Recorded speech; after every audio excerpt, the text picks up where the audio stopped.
Prions.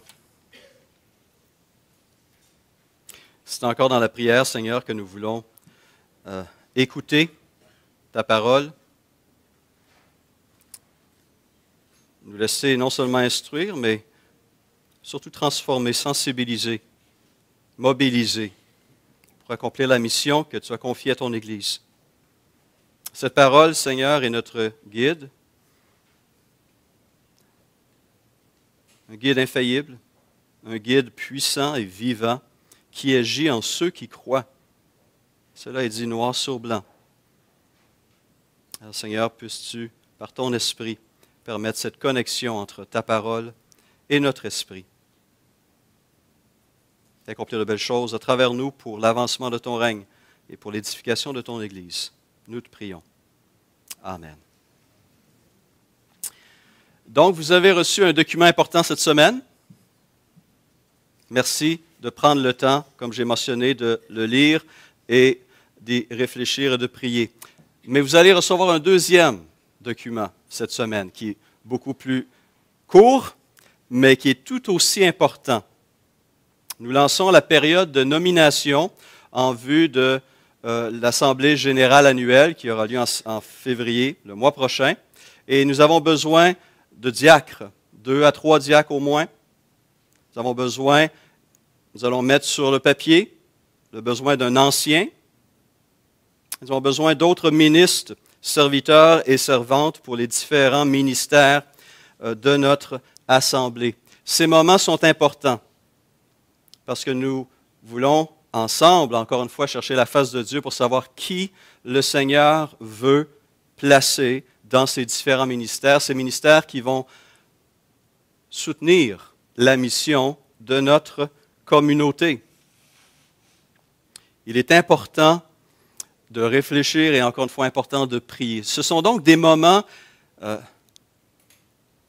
cruciaux pour l'Église Renaissance. Un moment charnière. Et il est important, je le répète, de garder ses besoins dans la prière. Si vous avez eu l'occasion de regarder votre bulletin, vous avez une feuille, requête de prière pour le mois de janvier, qui est indiquée là, que je vous invite à sortir à tous les jours. Vous avez 3 grands sujets qui tournent autour de l'Assemblée générale qui s'en vient, la nomination des responsables et nos 4 candidats au baptême.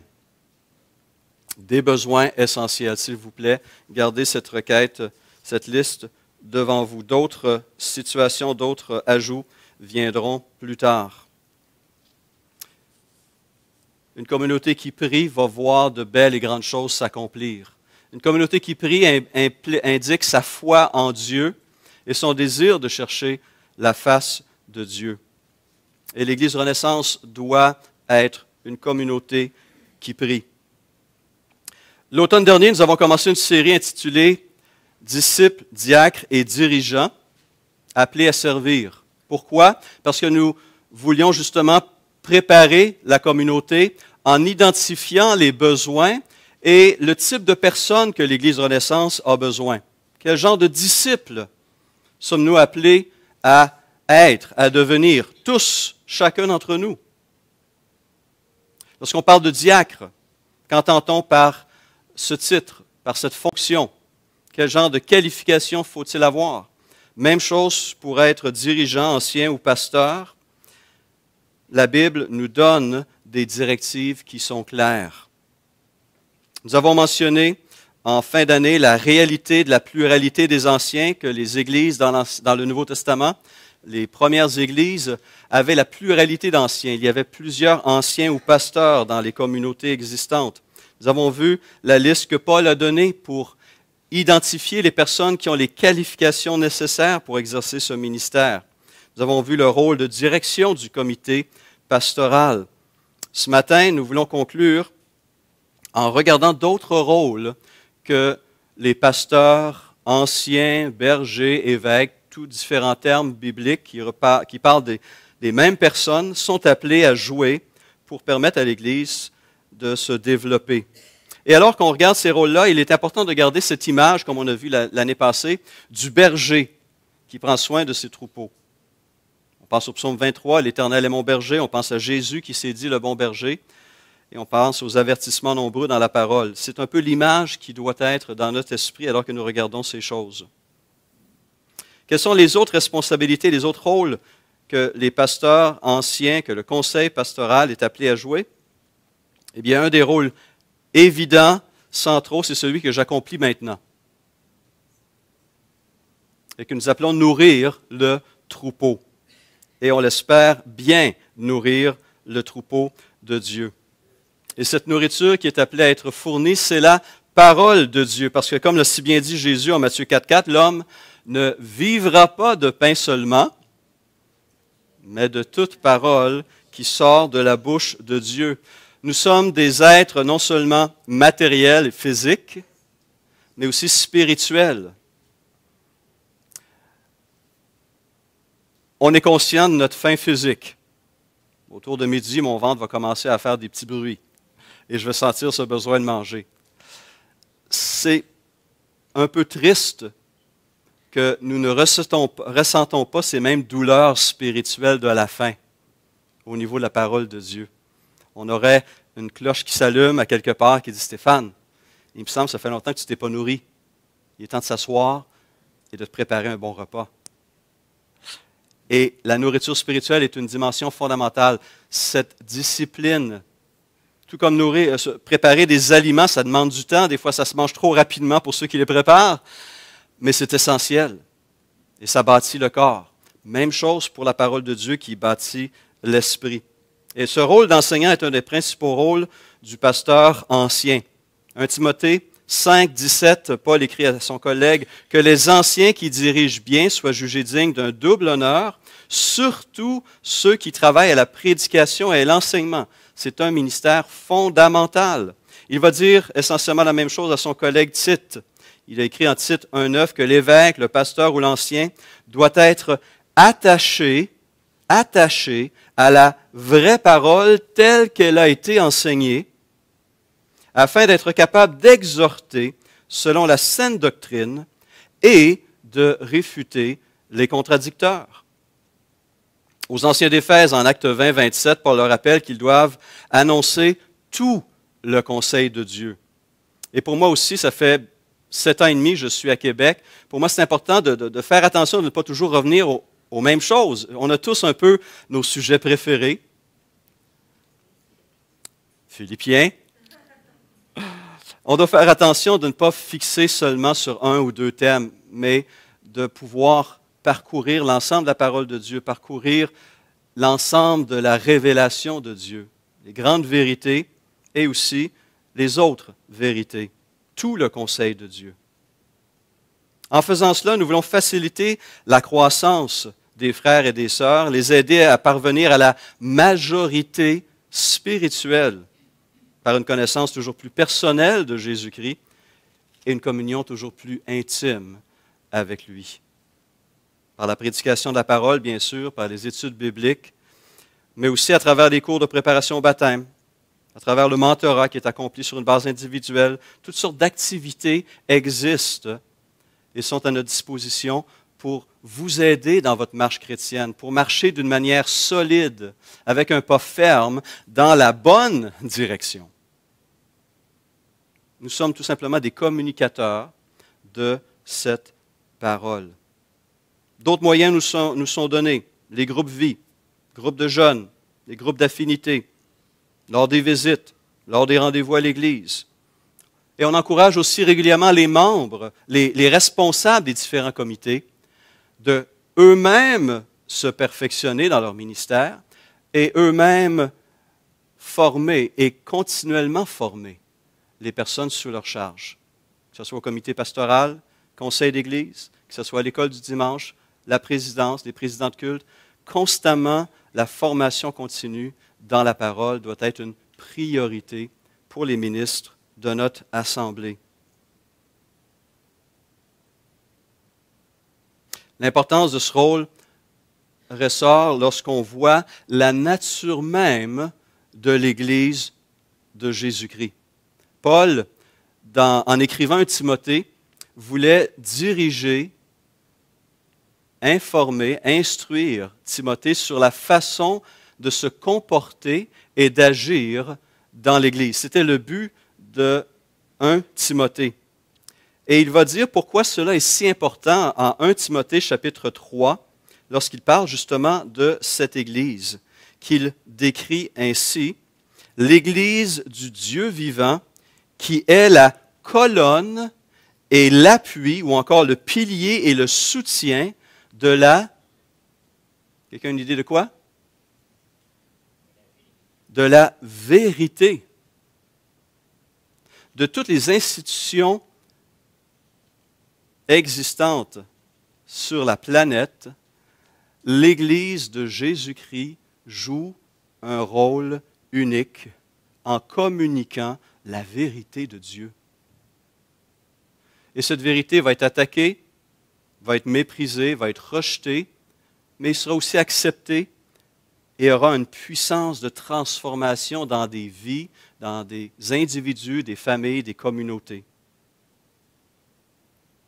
Et cette vérité se trouve révélée dans la parole de Dieu, selon Jean 17, 17, lorsque notre Seigneur prie son Père et lui demande pour nous de nous sanctifier par sa parole, et il ajoute « ta parole est la vérité ». Et on voit l'importance encore dans cette première épître de Paul à Timothée. Il dit à son jeune collègue, « En exposant ces choses aux frères, tu seras un bon ministre de Jésus-Christ, nourri des paroles de la foi et de la bonne doctrine que tu as exactement suivies. Déclare ces choses, enseigne-les, jusqu'à ce que je vienne, applique-toi à la lecture, sous-entendu la lecture publique des Écritures, à l'exhortation, à l'enseignement. Ne néglige pas le don qui est en toi et qui t'a été donné par prophétie avec l'imposition des mains de l'Assemblée des Anciens. Occupe-toi de ces choses, donne-toi tout entière à elles, afin que tes progrès soient évidents pour tous. Veille sur toi-même et sur ton enseignement. Persévère dans ces choses, car en agissant ainsi, tu te sauveras toi-même et tu sauveras ceux qui t'écoutent. Wow! Sérieux? Important. Mais cette tâche est ardue. Et je crois qu'on est dans un contexte social où ce mandat est de plus en plus difficile à accomplir. Nous sommes dans une société qui reflète de plus en plus l'attitude de Pilate. Rappelez-vous, lorsque Jésus a été amené devant Pilate pour être jugé, et Pilate interroge Jésus, à un moment donné, Jésus dit, « Je suis roi, mais mon royaume n'est pas de ce monde. Oui, en effet, je suis roi. » Et il dit ceci, « Je suis né et je suis venu dans le monde pour rendre témoignage à la vérité. Quiconque est de la vérité, écoute ma voix. » Ça, c'est important. Il est venu, il décrit une partie de sa mission sur terre comme étant de présenter la vérité, de rendre témoignage à la vérité. Alors normalement, on s'arrête, on écoute, on questionne, on va en savoir davantage, n'est-ce pas? J'espère. Pas Pilate. Pilate a posé une question. Qu'est-ce que la vérité? Il a posé la question à Jésus. Mais c'est la suite qui est inquiétante. Après avoir dit cela, il sortit. Il pose la question, mais il ne s'intéresse nullement à la réponse. Sa question et son comportement nous apprennent deux choses, et je crois que ces deux choses, cette attitude de Pilate est un reflet de notre société aujourd'hui. Pilate reconnaît premièrement son ignorance de la vérité. Qu'est-ce que la vérité? Il ne le sait pas. Malheureusement, avec cette ignorance, il y a une indifférence il ne reste même pas pour entendre la réponse de Jésus. Il s'en va. Ce n'est pas important.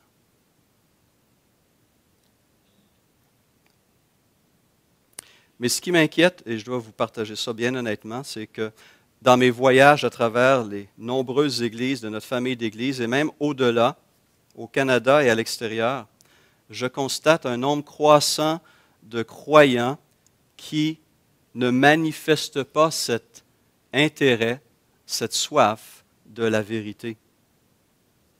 Je constate un nombre croissant d'individus, de disciples et d'églises qui manifestent une indifférence croissante envers la vérité.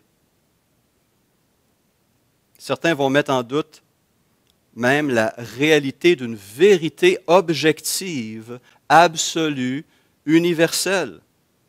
Ils vont mettre de plus en plus l'accent sur l'expérience au détriment d'une connaissance qui permet de bien évaluer ces expériences. Parce qu'on peut vivre plein de choses, mais mal interpréter les causes, les circonstances ou les sources de ces expériences.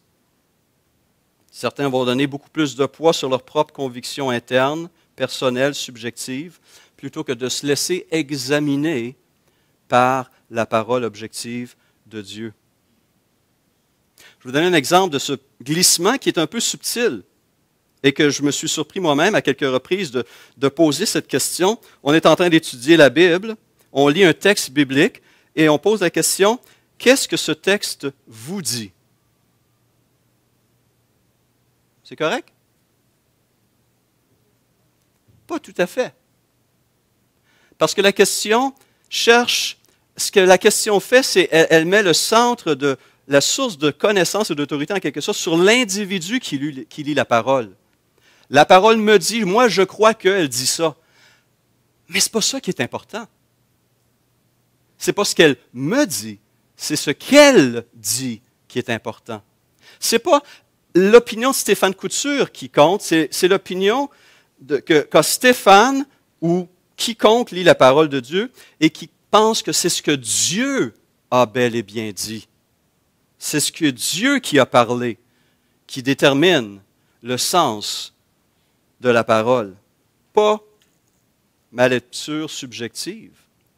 Et il y a une nuance qui est là, qui est peut-être difficile à saisir, mais elle est importante. Ce n'est pas nécessairement le sens des individus, mais c'est une recherche de ce que Dieu a bel et bien dit avant d'aller dans d'autres domaines comme l'application. Il y a un petit glissement qui est là et finalement on devient l'autorité sur cette parole plutôt que de laisser cette parole être autorité sur nos vies. Et la Bible nous donne plusieurs avertissements, nous parle des conséquences de cette ignorance, de cette indifférence croissante, de ce glissement même dans l'Église. Encore en 1 Timothée, chapitre 4, versets 1 et 2, Paul écrit que l'Esprit dit expressément que dans les derniers temps, quelques-uns abandonneront la foi. Peut-être des gens dans cette assemblée aujourd'hui, dans X mois ou X années, ne seront plus ici parce qu'ils auront rejeté d'une manière ou d'une autre une vérité de la parole. Dans les derniers temps, quelques-uns abandonneront la foi pour s'attacher à quoi? Écoutez bien, pour s'attacher, c'est fort comme terme, à des esprits séducteurs et à des doctrines de démons. Ça me fait frissonner un texte comme ça. Que des professants en arrivent à un tel aveuglement, à un tel manque d'enracinement dans la vérité, à une telle superficialité, à une telle ignorance qu'ils vont s'attacher à des doctrines de démons, nous avertit l'apôtre Paul, par l'hypocrisie de faux docteurs portant la marque de la flétrissure dans leur propre conscience. Aux anciens d'Éphèse, Paul avait donné cet avertissement en Actes 20, 28. « Prenez donc garde à vous-même et à tout le troupeau sur lequel le Saint-Esprit vous a établi évêque, pour paître l'Église de Dieu qu'il s'est acquise par son propre sang.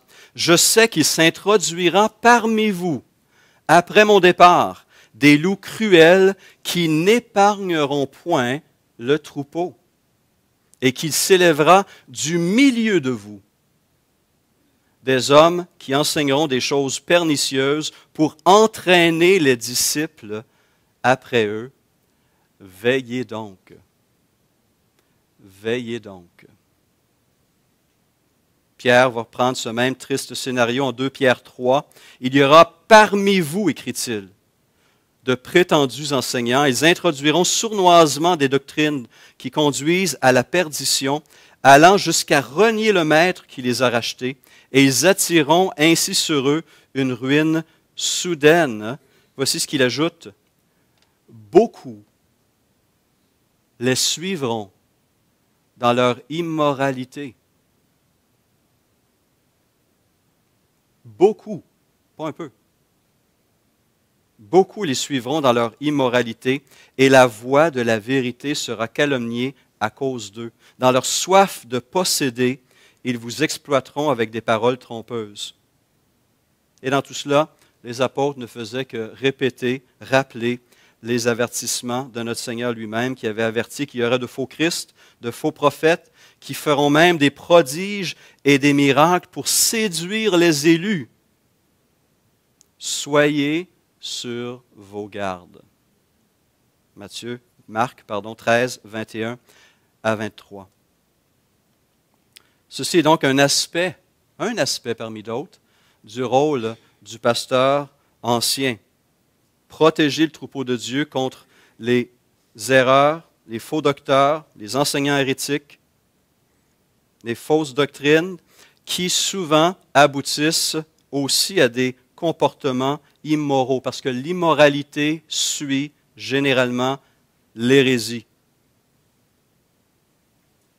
Et il faut être vigilant. Il faut être vigilant.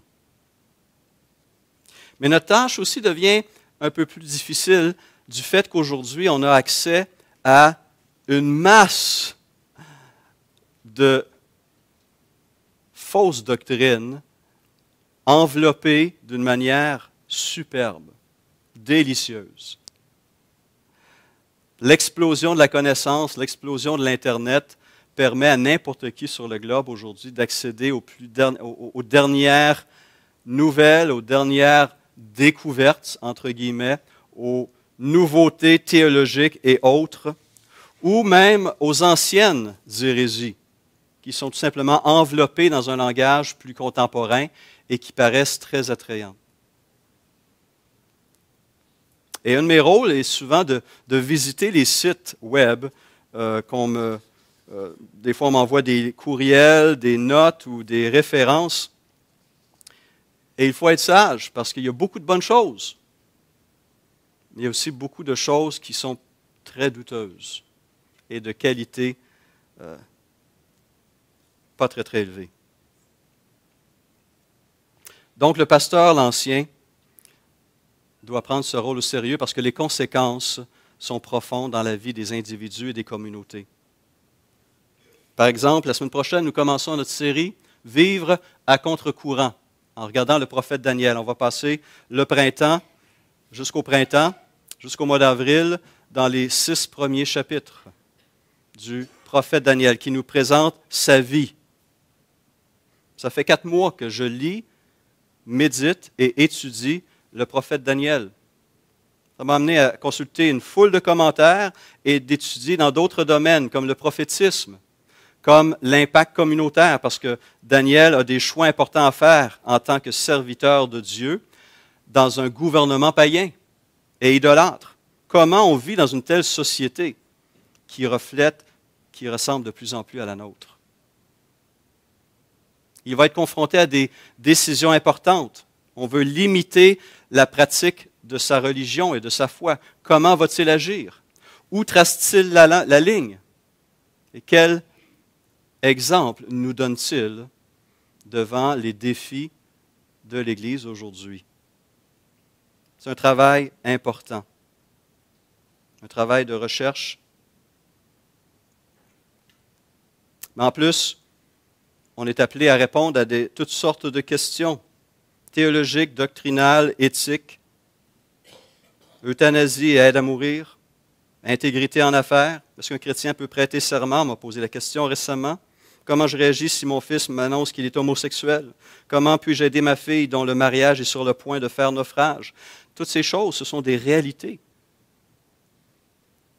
Qu'est-ce que la Bible, qu'est-ce que Dieu a à dire sur ces questions? Comment sommes-nous appelés à vivre dans la lumière, dans la vérité?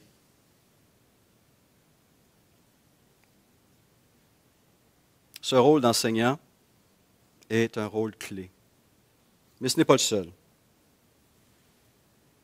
Un autre rôle qui est important, essentiel, c'est celui de prendre soin du troupeau de Dieu à travers la protection que les bergers apportent, à travers les soins que les bergers apportent aux membres. 1 Thessaloniciens, probablement la première épître inspirée de l'apôtre Paul. Et il y a quelques années, j'ai pu faire une étude détaillée de cette belle épître. Et c'est fascinant de voir l'attitude de l'apôtre Paul envers cette communauté, l'amour qu'il avait pour cette communauté et les termes qu'il utilise pour décrire sa relation avec ses frères et ses sœurs. 1 Thessaloniciens 2,11, par exemple, il dit « Vous savez aussi que nous avons été pour chacun de vous ce qu'un père est pour ses enfants, vous exhortant, vous consolant, vous conjurant de marcher d'une manière digne de Dieu, qui vous appelle à son royaume et à sa gloire. » Il se présente ici comme père. Dans un autre texte, dans la même épître, il va se présenter comme une nourrice qui prend soin de ses enfants. Prendre soin du troupeau de Dieu est une tâche fondamentale, essentielle, importante. Kuhn, dans son ouvrage Ministère dans l'Église, dit que la direction spirituelle implique la cure d'âme ou relation d'aide. Le pasteur doit être un conseiller capable d'orienter les chrétiens dans le dédale des opinions et des conceptions de vie actuelle. Il doit savoir écouter, discerner les causes des difficultés et conseiller des moyens spirituels de les surmonter. Plus loin, il parle de leur ministère ainsi. Guérir les brebis malades peut se rapporter aux maladies spirituelles comme les doutes, l'incrédulité, l'orgueil, aux psychospirituelles comme la dépression, les complexes divers, mais aussi aux maladies du corps. C'est pourquoi Jacques demande à ceux qui sont malades d'appeler les anciens de l'Église pour qu'ils prient pour lui en loignant d'huile. Donc, Kuhn souligne ici certains des aspects de ce ministère pastoral. Nous sommes confrontés au péché dans toutes ses formes. Nous sommes témoins souvent silencieux de la douleur de plusieurs. Conseiller des couples en crise. Essayer d'aider des membres qui sont confrontés à des choix difficiles, déchirants, tout en gardant devant nous cet avertissement d'Hébreux 13, 17 que nous allons rendre compte du ministère que nous accomplissons. Et Denis et moi sommes profondément conscients de cette réalité. Il y a des joies. Il y a des joies d'accompagner les membres à travers les différentes étapes de la vie, que ce soit de la naissance ou de la nouvelle naissance, dans la croissance, dans les prises de décisions importantes comme le choix d'une carrière ou d'un conjoint, de conseiller à des moments charnières dans la vie des gens et de voir comment Dieu, par une parole qui peut-être pour nous des fois n'était pas aussi importante, a un impact énorme sur la vie des gens. C'est fascinant de voir comment l'Esprit de Dieu agit à travers ces contacts.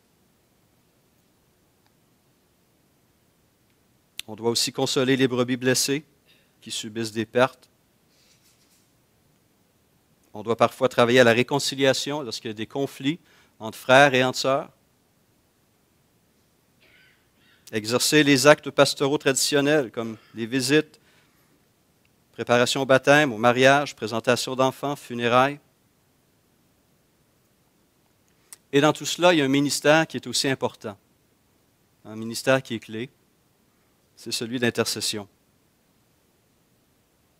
J'ai toujours été impressionné par la façon dont les apôtres eux-mêmes ont décrit leur ministère dans l'Église de Jérusalem. Devant les besoins de ces veuves de culture grecque, les disciples ont été voir les apôtres pour que la situation soit réglée.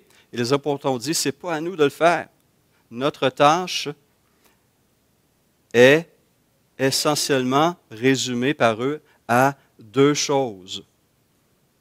Ils leur conseillent de choisir 7 hommes de qui l'on rende un bon témoignage, qui soit plein d'Esprit Saint et de sagesse, et que nous chargerons de cet emploi de pourvoir aux besoins, à l'aide matérielle des veuves. Et il dit, et nous continuerons à nous appliquer à la prière et au ministère de la parole. Il va toujours frapper. Il met la prière en premier et le ministère de la parole ensuite. J'aimerais être davantage un homme de prière et je vous invite à prier pour moi, pour ça aussi. Parce que c'est essentiel.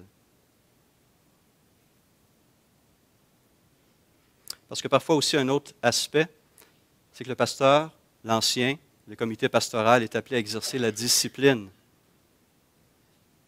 Un aspect du ministère qui est très ingrat, très peu agréable, mais qui est essentiel. Essentiel pour la personne que nous rencontrons, mais essentiel aussi pour sa famille, pour la communauté, pour Jésus et pour le témoignage qui est apporté dans la communauté plus large. C'est une responsabilité qui est en fait du ressort de tous. Mais bien souvent, les responsables sont appelés à intervenir à un moment donné ou à un autre. Paul dira à la toute fin de sa vie, dans sa dernière lettre inspirée de Timothée au chapitre 4, il dit « Je t'en conjure devant Dieu et devant Jésus-Christ, qui doit juger les vivants et les morts, et au nom de son avènement et de son royaume. » Donc on voit là, il met tout le paquet. Hein? Ce que je dis maintenant, c'est important, Timothée, écoute bien, prends ça au sérieux. Prêche la parole. Insiste en toute occasion, favorable ou non. Reprend, censure, exhorte avec toute douceur et en instruisant, car il viendra un temps où les hommes ne supporteront pas la saine doctrine, mais ayant la démangeaison d'entendre des choses agréables, ils se donneront une foule de docteurs, selon leurs propres désirs, détourneront l'oreille de la vérité et se tourneront vers les fables. Des dangers incroyables. Et nous sommes appelés à intervenir. Et parfois, cette discipline implique des relations brisées, nécessite une rupture. À titre, il va écrire « Éloigne de toi, après un premier et un second avertissement, celui qui provoque des divisions. Sache qu'un homme de cette espèce est perverti et qu'il pêche en se condamnant lui-même. » Wow! D'autres aspects du ministère pastoral qui surprend plusieurs pasteurs, c'est tout l'aspect administratif, tout l'aspect de coordination des différents ministères, des différentes responsabilités, courriel, téléphone, suivi, visite, coordonner les différents ministères qui touchent à différents domaines, participer à la gestion financière de l'Église et à l'administration générale. Beaucoup de pasteurs sont très surpris et ne se sont pas nécessairement équipés pour ce genre de choses-là. C'est donc tout un défi pour certains d'entre eux. Mais ça fait partie, ça vient avec la responsabilité. Mais je peux vous dire, après presque 30 ans de ministère, que c'est une grande, belle et noble tâche que le Seigneur confie. C'est aussi une tâche exigeante, mais profondément satisfaisante. Je l'ai déjà dit, je le répète, je vous remercie de me permettre d'exercer mon ministère parmi vous. J'ai encore à grandir, j'ai encore à apprendre. Denis et moi devons continuer à être vigilants et à développer d'autres ressources. Et on désire voir d'autres personnes s'ajouter au comité pastoral.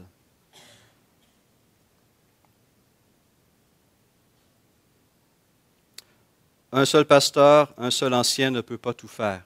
Je reviens encore sur le modèle de la collégialité pastorale.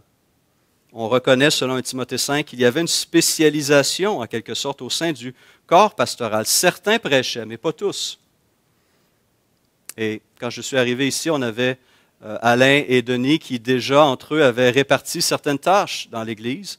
Et à 3, et ensuite à 2, on s'est réparti différents ministères.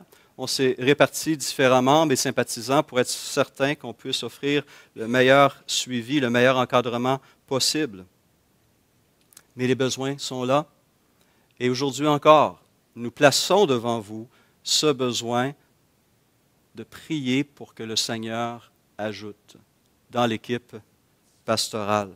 Nous avons besoin de renforts, que ce soit lors de l'Assemblée annuelle qui s'en vient, que ce soit à travers un ancien qui sort de nos rangs, ou que ce soit à travers l'appel d'un ouvrier de l'extérieur. Je crois que nous sommes rendus à cette étape. Non, je suis certain. Denis, je crois que tu es certain? Oui, hein?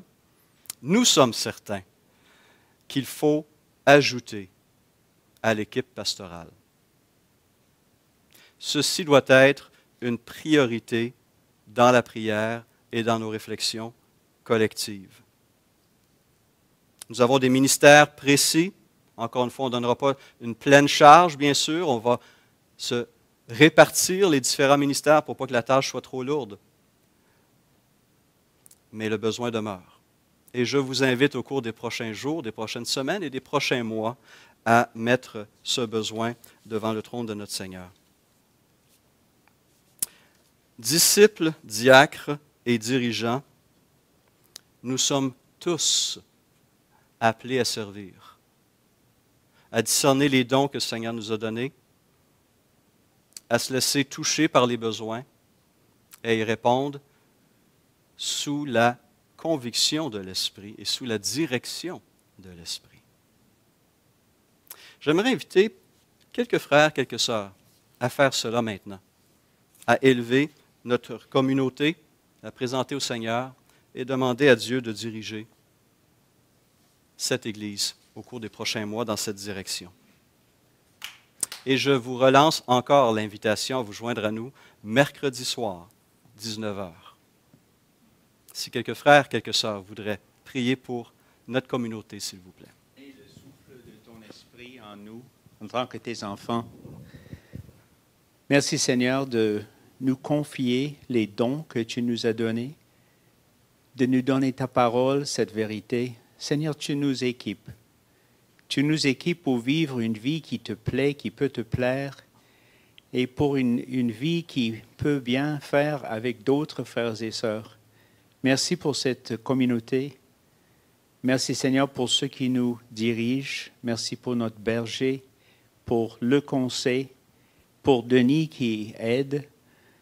Seigneur, pour tous ces dons, nous sommes reconnaissants. Et nous savons que c'est toi seul, par ton esprit, qui les anime, qui nous fera du bien. Donc, Seigneur, aide à nous tous à garder ta vérité, à proclamer ta vérité et à vivre, à donner nos vies pour cette vérité. Et merci Seigneur de continuer à nous animer, à nous diriger par ton esprit. Amen. Amen. Seigneur, tu as bien montré dans ta parole que tu aimes l'Église. Tu l'as aimée jusqu'à te donner pour l'Église. Pour te racheter un peuple qui t'est cher, un peuple qui t'appartient, un peuple qui est là pour toi. Et Seigneur, ce matin, je te prie pour cette Église locale ici, une Église que tu aimes également. Et tu nous as mis dans cette Église, par grâce, par ton amour, Et Seigneur, comme nous avons entendu ce matin, l'importance de l'Église qui est la colonne de la vérité. Et Seigneur, je te prie pour moi, pour Stéphane, pour Denis, pour nous tous, qu'on ne perd jamais de vue que c'est toi qui es la vérité. Seigneur, montre-nous qui tu es en réalité, le Dieu de la Bible, le Seigneur de la Bible, et pas celui qu'on imagine ou qu'on aime avoir à notre disposition. Mais Seigneur, tu es le chemin, tu es la vie, tu es la vérité. Et Seigneur, pendant cette année 2016, que nous puissions avoir nos yeux fixés sur toi. Et Seigneur, je te prie vraiment que tu nous combles par ta présence, que tu nous combles par toi-même. Et Seigneur, que tu nous donnes envie de te connaître de plus en plus. Seigneur, sois avec nous dans cela. Et Seigneur, que nous puissions être vraiment satisfaits en toi. Amen. Amen. Seigneur, merci pour cette Église qui grandit, qui est belle et accueillante et épanouie et qui est libre en toi et joyeuse et où les gens peuvent être nourris, accueillis, guéris, abrités. Merci Seigneur pour cette manifestation de ton amour parmi nous. Seigneur, je voudrais te demander spécialement pour le 20 qui s'en vient, le 20 janvier, un esprit d'unité et qu'il se dégage de cette réunion, s'il te plaît, une vision commune, une vision inspirée par ton esprit, portée par ça, et qui rejoindrait chacun des membres et qui nous mobiliserait ainsi à être à ton service de façon claire et unie. Merci Seigneur, et je te remets chacun des leaders en étant très reconnaissante pour chacun. Merci Seigneur pour ta présence. Père très saint, je veux à nouveau aussi te rendre grâce, te remercier parce que c'est vraiment avec une réelle et profonde reconnaissance que je veux t'élever tous ces serviteurs et ces servantes qui, dans un ministère ou dans l'autre, il y en a plusieurs ministères, comme il y a plusieurs personnes qui sont engagées dans le service de cette communauté, de leurs frères, de leurs sœurs et de la communauté plus large. Je te remercie pour cette communauté de serviteurs et de servantes qui ont à cœur de bénir leurs prochains et leurs frères et leurs sœurs. Que ce soit l'accueil, premier contact bien des gens ont, que ce soit à travers la présidence ou l'équipe de louanges, que ce soit à la cuisine, que ce soit à l'école du dimanche, que ce soit à travers tellement d'autres ministères, les animateurs de groupe vie, les personnes dans le comité d'évangélisation et de mission. Et Seigneur, je sais que j'en passe.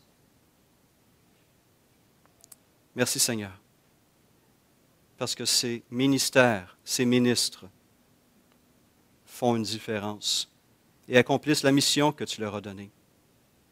Je te prie de renouveler leur force, de renouveler leur joie dans le service et que par ton esprit, tu continues à bénir et faire fructifier le travail de leurs mains.